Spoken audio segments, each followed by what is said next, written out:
Environmental impact of phosphorus and nitrogen from aquaculture.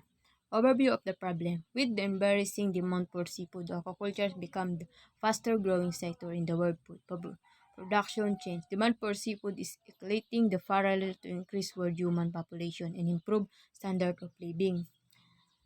Hindi ko na po ito babasahin lahat kasi sobrang haba po. Papa-explain ko na lang yung according po rito na sinasabi niya na mas tumataas yung mga pagkaing pangdagat tulad na lang po ng feeds. Mas habang tumatagal, habang rumarami yung tao, mas mumamahal yung mga pagkain.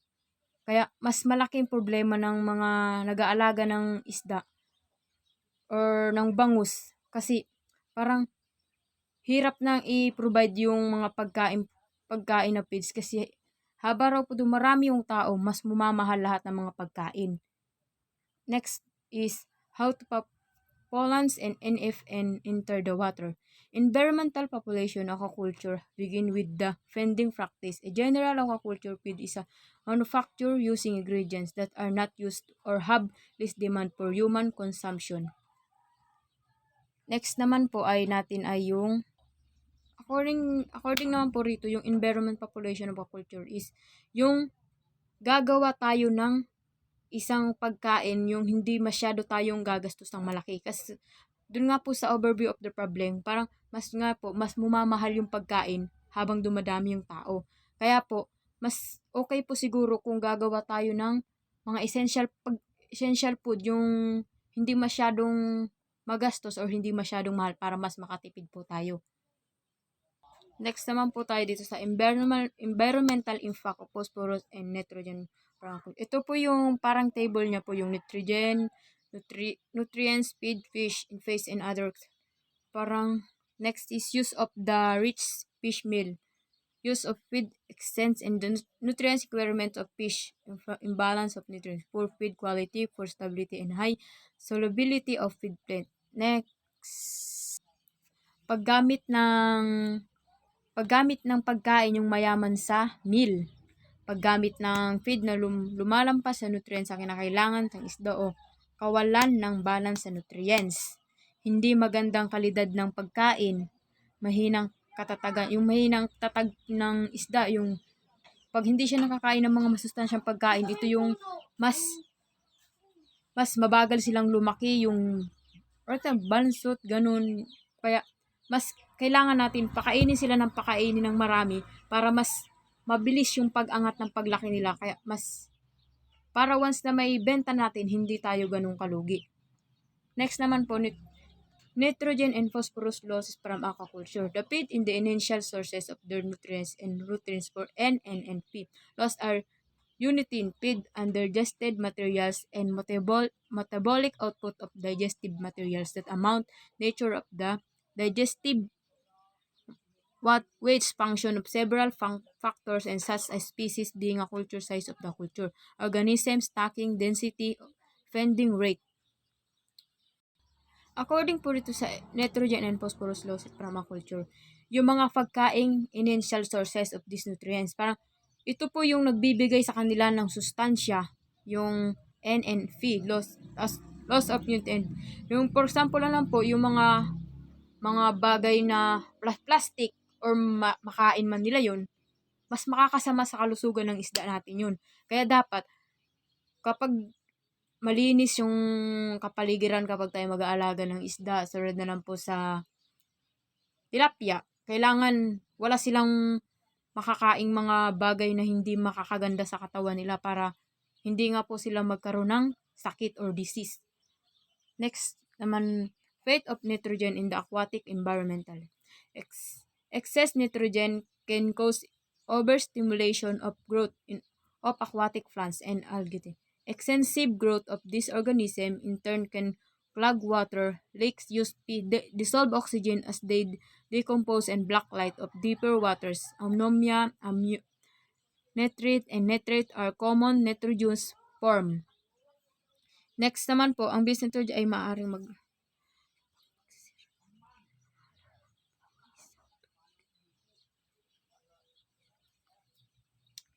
Fate of phosphorus in aquatic ecosystem.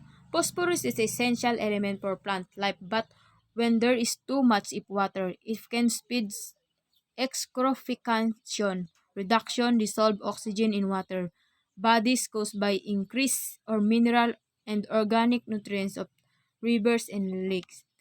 Phosphorus aquatic influence could be variation, basically into their forms. Par include particles that are this enough to sense the bottom. Ang phosphorus daw po ay isang mahalagang elemento para sa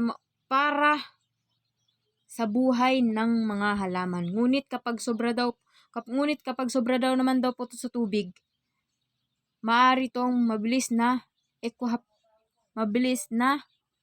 ecrophication or isang pagbabawas ng dissolved oxygen sa mga anyong tubig, dulot ng pagtaas ng mineral organic nutrients. Next naman po tayo sa impact of nitrogen and phosphorus blending in aquatic ecosystem. The impact of NN depend upon the hydrographic condition and bottom topography of the receiving water body. Primary productive and that water body may be limited. Sometimes, however, external supply of these two nutrients into aquatic ecosystem, either freshwater or seawater, can lead exceed plant growth called auto eutrophication, which changes the indigenous flora and fauna in aquatic ecosystem. Kahit measures suggested use the overcome the problem. Through the impact of aquaculture on the environmental anomalies, reducing aquaculture production is not a wise choice, as there is alternative to its role in the global seafood market. Therefore, several mitigation measures and have been tested and recommended to keep the aquaculture production sustainable, the minimizing negative effect on the environmental, develop of environmental friendly feed and feeding strategies, treatment of aquaculture influence before its release into the environmental, reducing the use of trash fish and implementation of environmental policies are some important protocols that have already been put into practices. Develop of environmental friendly feed and feeding strategies. Since food and feeding is the single largest nutrients input to aquaculture, control of input nutrients is the best option. Weights and control input nutrients by developing environmental friendly feeds that provide balanced nutrients in highly digestive form. Improve in debt formulation and feeding strategies. During the early 20s, many research focused on formulating environmentally friendly feed for commercial important food fishes. Proven success. Release of pretended influent for land-based and system. In technically impossible to maintain land-based and aquaculture system without water enhanced and discharging influence to surrounding environment. Usually influence that land-based aquaculture systems such as pond culture and talk culture continuously or periodically release their influence into surrounding water bodies.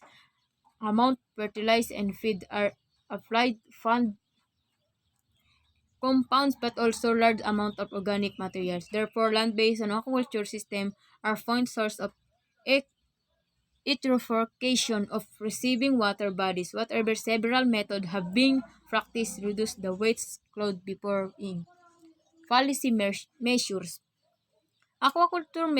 Aquatic population is combined effect of several anthropogenic activities than aquaculture is one of the significant point such point source with the raising concern of environment. Tales around the world, several countries, especially those the European Union, have developed trends, guidelines of limit or control water wastewater disposal, public water bodies. European countries that have also developed very strict guidelines for cage and fin culture.